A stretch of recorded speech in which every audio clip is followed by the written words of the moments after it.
3x minus 2y equals 4, I'll call that equation 1. Negative 6x minus 4y equals 32, I'll call that equation 2. Let's consider equation 1. 3x minus 2y equals 4. I want to put it in y equals mx plus b form. So I want to get y by itself on the left-hand side. So the first thing I'm going to do here is I'm going to subtract 3x from the left-hand side. But if I subtract 3x from the left-hand side, then I must also subtract 3x from the right-hand side. 3x minus 3x is 0, so I'll have 0 minus 2y on the left-hand side. On the right-hand side, I'm going to rewrite this piece. Instead of writing 4 minus 3x, I'm going to write it as negative 3x plus 4. 0 minus 2y is negative 2y on the left, and on the right I've got negative 3x plus 4. Negative 2y means negative 2 times y. So to get y by itself, I've got to divide the left-hand side by negative 2. But if I divide the left-hand side by negative 2, I must divide both pieces on the right-hand side by negative 2 as well. Negative 2 divided by negative 2 is 1, so I'll have 1 times y is just y on the left. On the right, I've got negative 3x divided by negative 2, which will be 3 over 2x. In other words, the negative divided by negative gives me a positive.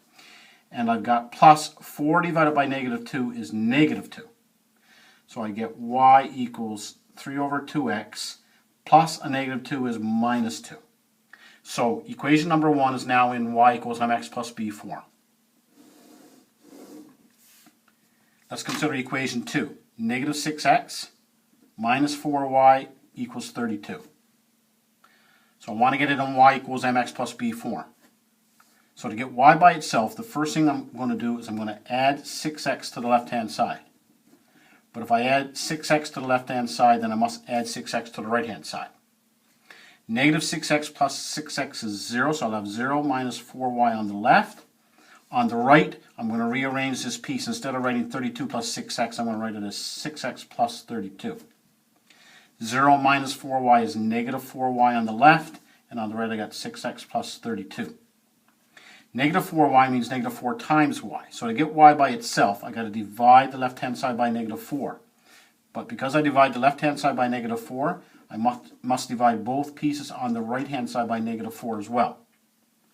Negative 4 divided by negative 4 is 1, so 1 times y is just y on the left.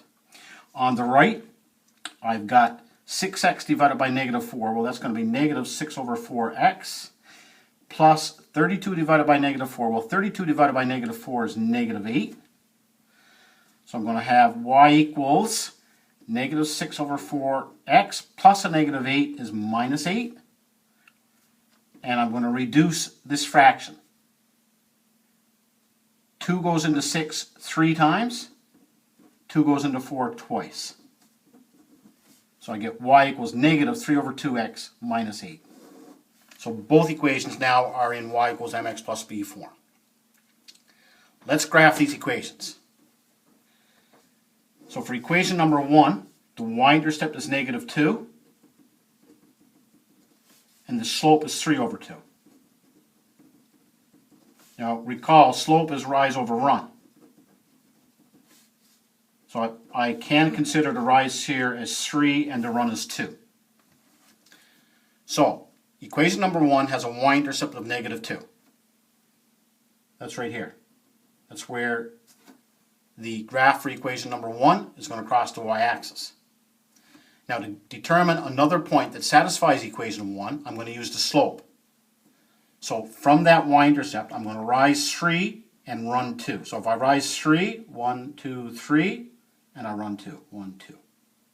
So there's another point that's going to be satisfying equation number 1. So let's draw a line through those 2 points.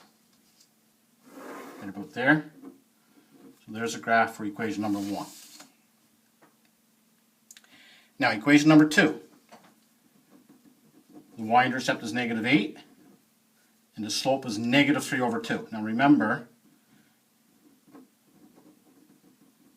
slope can be seen as rise over run. So I can consider in this case the rise to be negative 3 and the run to be 2. So y-intercept of negative 8 is going to be right here. So that's where the graph for equation number 2 is going to cross the y-axis. Now to determine another point that satisfies equation 2, I've got to use the slope. So the rise is negative 3 and the run is 2. So from this point, I'm going to rise negative 3, which actually means go down 3, 1, 2, 3, and run 2. 1, 2. So there's another point that's going to satisfy the equation number 2. So let's draw a line through those 2 points. So there's a graph of equation number 2. Now, the solution to this linear system is where the 2 graphs intersect. Well, it appears that they're intersecting right about here. X is negative 2, y is negative 5. So the solution to the system appears to be x is negative 2, y is negative 5.